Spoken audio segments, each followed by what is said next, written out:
আসসালামু আলাইকুম রহমতুল্লাহি ওয়া বারাকাতুহু। সম্মানিত দর্শক, আজকের এই ভিডিওটি মূলত আমার সম্মানিত অনেক দর্শকদের অনুরোধে করছি। আপনারা যারা আমার ভিডিও দেখেন, অনেকে কমেন্ট করেন, কেউ নেতিবাচক, অনেকে ইতিবাচক কমেন্ট করেন। তো তারা যারা কমেন্ট করেন, ইতিবাচক কমেন্ট করেন, তাদের একটা বিরাট অংশ দীর্ঘদিন যাবত বলছেন, ভাই এত কিছু নিয়ে ভিডিও করেন, একটু চান্দা ভাইকে নিয়ে ভিডিও করেন না। এবং এই যে চান্দা ভাইকে নিয়ে ভিডিও করা, এই কথার মধ্যে মানুষের যে আক্ষেপ, মানুষের যে বেদনা এবং তাদের যে দৈনন্দিন যন্ত্রণা, সেই যন্ত্রণার বহিঃপ্রকাশ ঘটাতে চাচ্ছেন আমার বক্তব্যের মাধ্যমে।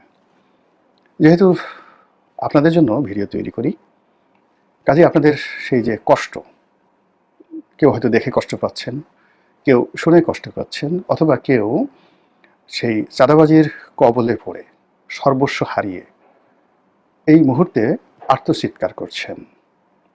এবং সেই চাঁদাবাজরা যখন এই নির্বাচনের মুহূর্তে লম্ফঝম্প করছে, চাঁদাবাজরা চাঁদাবাজি বন্ধ করার জন্য আশ্বাস দিচ্ছে। যার কাছ থেকে চাঁদা গ্রহণ করা হচ্ছে তাকে বলা হচ্ছে যে আমাকে ভোট দাও, চাঁদা আর দিতে হবে না। তো এরকম যে একটা পরিবেশ এবং পরিস্থিতি চলছে, সেই ক্ষেত্রে চান্দা ভাই বা চাঁদাবাজদেরকে নিয়ে একটি ভিডিও বানানোর জন্য অনেকে অনুরোধ করেছেন। আপনারা জানেন যে আমাদের গণমাধ্যম বলতে এই মুহূর্তে যা বোঝায়, গণমাধ্যমের উপর সামাজিক মাধ্যম এখন যে রাজত্ব করছে, সেই রাজত্বের ধারাবাহিকতায় ফেসবুক, ইউটিউব এ দুটো গণমাধ্যমের চাইতে বহু বহুগুণ শক্তিশালী। আর এই যে সামাজিক মাধ্যম, সেই সামাজিক মাধ্যমে যে সকল কন্টেন্ট ক্রিয়েটর রয়েছেন, অতীতের যে কোনো নায়ক মহানায়কের চাইতে এখন তারা রীতিমতো ভাইরাল নায়ক হয়ে পড়েছেন।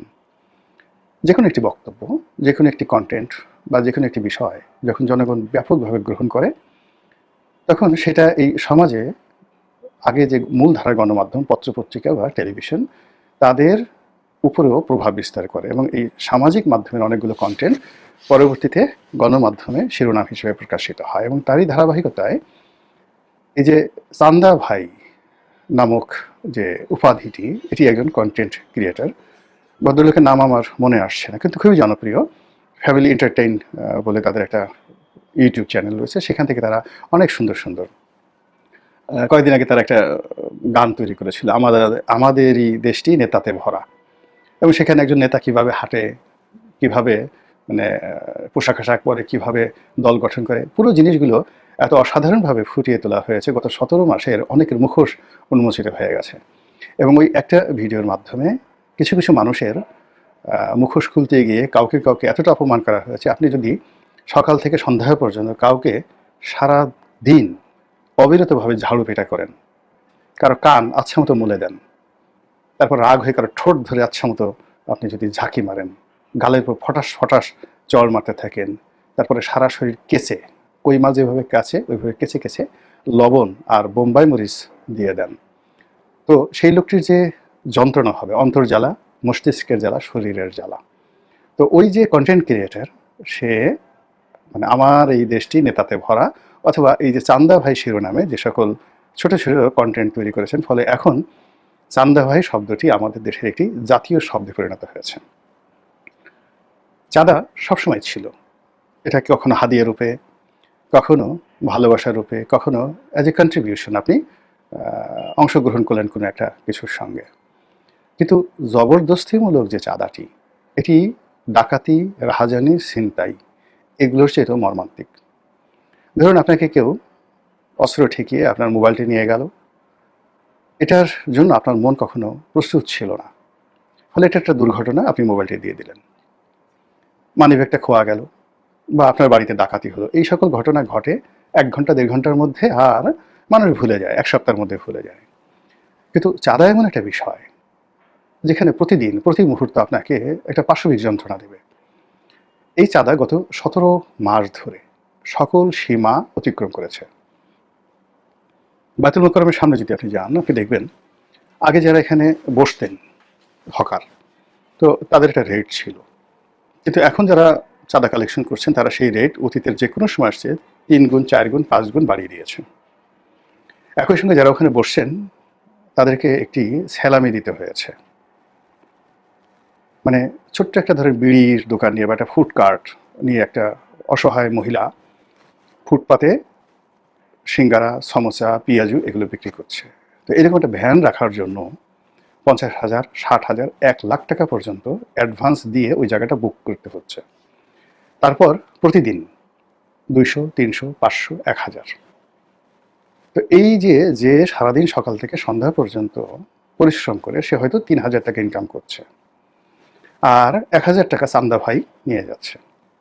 এবং সেই চান্দা ভাইয়ের আবার একটা সার্কেল আছে, ছোট চান্দা, বড় চান্দা, মাঝারি চান্দা এবং মহাচান্দা। মহাচান্দা মানে আকাশের তারকা।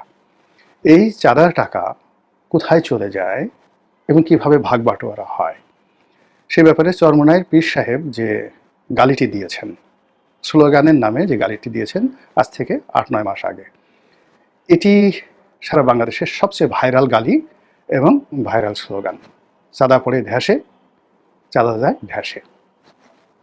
মানে ওই যে 1, 2, 3, 4 বা টিনের চালে কাওয়া, এই জিনিসগুলোর মাধ্যমে যতটা না কাউকে অপমান করা হয় তার চেয়ে বেশি অপমান করা হয়েছে এই চরমোনাই পীর সাহেবের একটি বক্তব্য দ্বারা। এখন এই যে চান্দা বা চাঁদা যারা কালেক্ট করছে, এদের তাণ্ডব কোন পর্যায়ে চলছে এবং এই কাজে মানে কতটা নির্মমতা, জাস্ট একটা ছোট্ট উদাহরণ নেই। আমার নির্বাচনী এলাকা গলাচিপা। তো নির্বাচনী এলাকা গলাচিপাতে দীর্ঘদিন ধরে ধরেন কেউ হয়তো একটা হাটের ডাক নিচ্ছিল, মাঠের ডাক ছিল, নদীর ইজারা ছিল, জলমহলের ইজারা ছিল, তারপর বিআইডব্লিউটি এর বা টিসির ঘাট ছিল, বিআইডব্লিউটি এর ঘাট ছিল।